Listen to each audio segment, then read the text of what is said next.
Hi guys, it's Chris at Cork and Crown, back in my cider shed with some more cider to try. And not only cider, something I haven't had in the shed for ages, some cheese. So I was at Shortlands Market on Sunday, and next to me was Dave, Aussie Dave, as I call him, as does everyone else. I don't even know his second name, although I've known him for about 20 years, no, what, 12 years, something like that. I don't know, quite a long time anyway. I always call him Aussie Dave, because he's Australian, and he's called Dave. Sorry, Dave. Don't know what your second name is. We're out there selling stuff. I was selling perry and cider. He was selling cheese. At the end of the day, I gave him some cider, I gave him some cheese. He gave me 4 cheeses. And the cheese he gave me was called Edmund Chew. And there one is, an Edmund Chew. Some little freckles of mould on there, black mould. Nothing to worry about, though. Do not worry about that, my friends. Nice wrinkly surface on there. If Penicillium geotrichum, methinks. A little bit of bee linens as well, brevibacterium linens, that pink, strong smelling bacteria you get on funky cheeses such as Epoisse, Stinking Bishop. Stinking Bishop is in fact the pear varietal that they make the perry from, that they wash the cheese with. Dave washes with a brine solution. You can't wash with alcohol, as they do, Charles Martel does, with Stinking Bishop cheese. Now, the cider is a Welsh cider, which we've had before, and it is from Bryn. It is their medium sweet cider. I think this will be fab with this. That's got some salt. This has some sweetness. Salt and sweetness is fabulous. Me loves it. That's got some fat. This has got some bubbles. That's got some fat. This has got some tannin, etc. What's not to like? And I'm having it because I've had it before, but I wasn't sure if it was a batch I'd had before. But actually, here was another bottle of exactly the same stuff. But actually, if you look at the colour, there's quite a difference in colour, isn't there? Yes, there is, Chris. So this batch is quite different. One, I don't know what.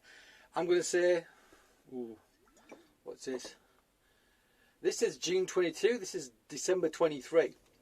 So I think that's meant to be like the best before, but I don't believe that. There isn't the best before for this stuff. But yeah, so about 18 months difference between these two. Does that sound about right? Maybe not. Anyway, whatever. So let's try out some cheese. First and foremost though, let's see what it says on the side of this bottle of cider, Bryn. I love Bryn cider.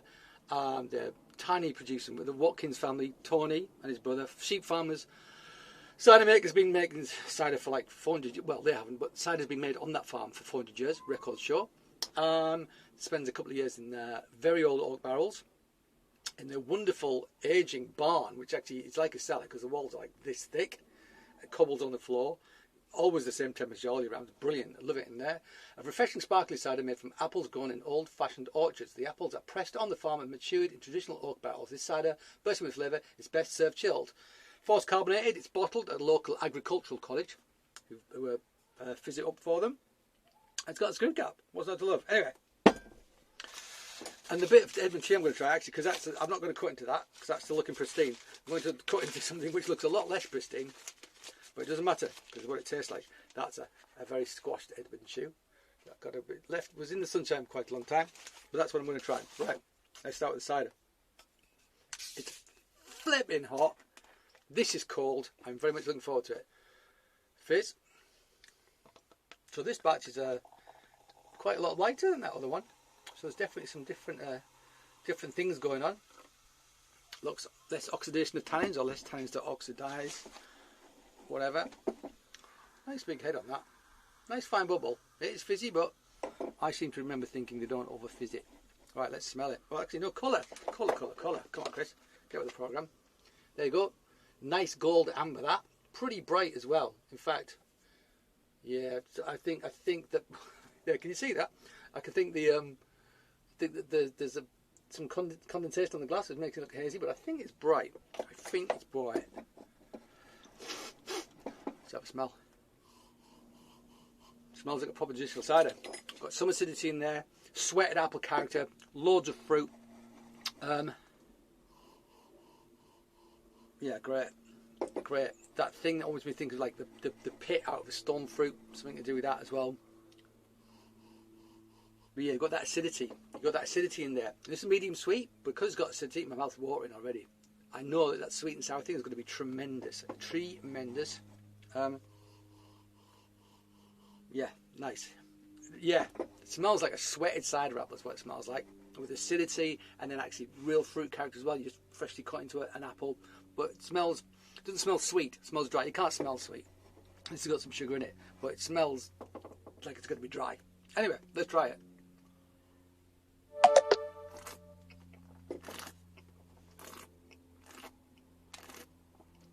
Battery's running out. Sorry about that. I'm going to try again.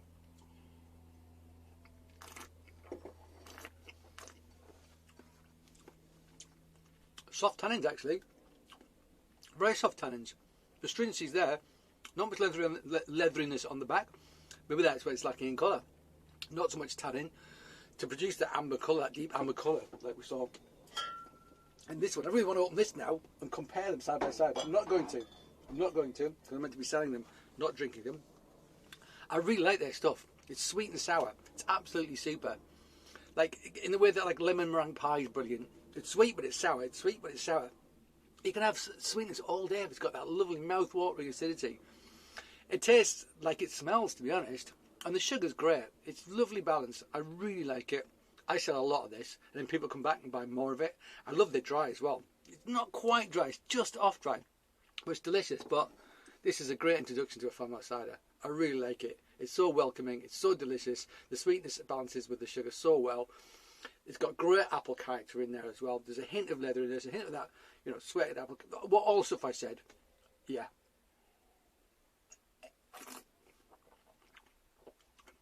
Is that the world's most complex cider? No, it is not. Is it a delicious cider? Yes, it is. If you like Watkins, same kind of thing. Sweet but sour as well. Right. Should we try with some cheese?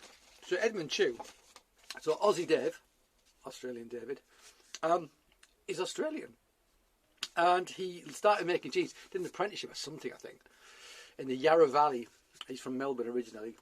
And he came over to England, to London, in 2010. Started working at Neil's Yard Dairy when I was there.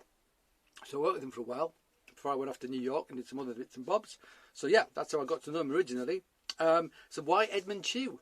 Who's Edmund Chew? Edmund Chew was a prisoner from the 17th century, I believe. 16-year-old boy, got shipped off to the colonies, got shipped off to Australia for stealing, I believe, some bread, cheese and beer. So a good taste, Edmund, I have to say. That was a good thing to nick. Bread, cheese and beer. So yeah, sentenced to 7 years in Australia. Did he come back? No one knows. But there you go, Edmund Chew. So named after, you know, Australian prisoner. And that makes sense if you're Australian, like Aussie Davies. So yeah, washed dry, lactic set, which is how we would normally make a goat's cheese, and which is quite a little bit unusual because with a lactic set, you leave the milk to sit and it creams, i.e. the cream comes to the top. It's going to kind of agitate it, stop it from happening. With goat's and sheep's cheese, that doesn't happen. Or it does happen, it takes a long time, so it doesn't really affect cheese making. It doesn't cream, like, you know, you get full fat milk, put it down, the cream rises to the top if it's not homogenised.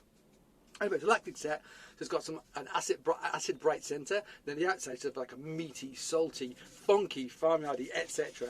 Flavor going on. Now this is going to look very messy, but I don't know if you can see this either. But I don't know if you can see, just about see. So there's a white bit in the middle, then just at the edge it's much gooier, So you've got a nice acid bit at the centre, this pinkish geotrichum, brevibacterium, whatever rind on it, with some breakdown as well. So let's cut a bit off and try it. Look at that.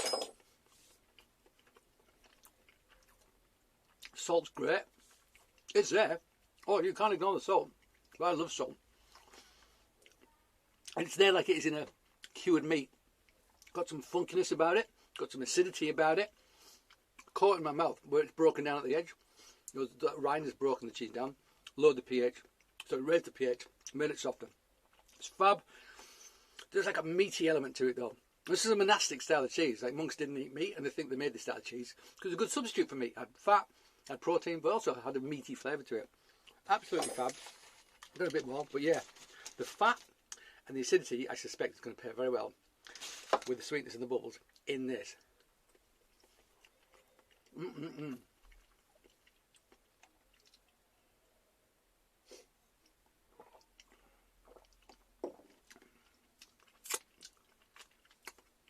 Oh yes, oh yes, that is superb. Really, really good.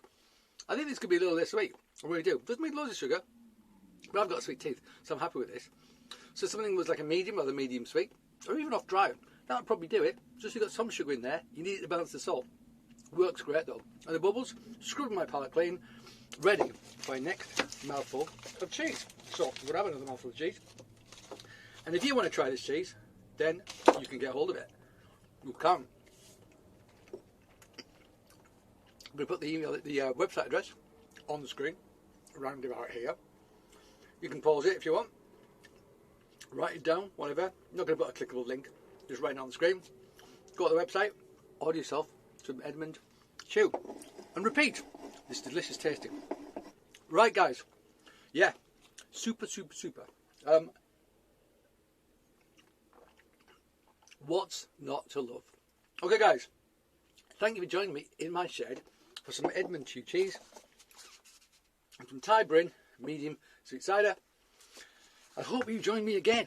But until that time, cheers.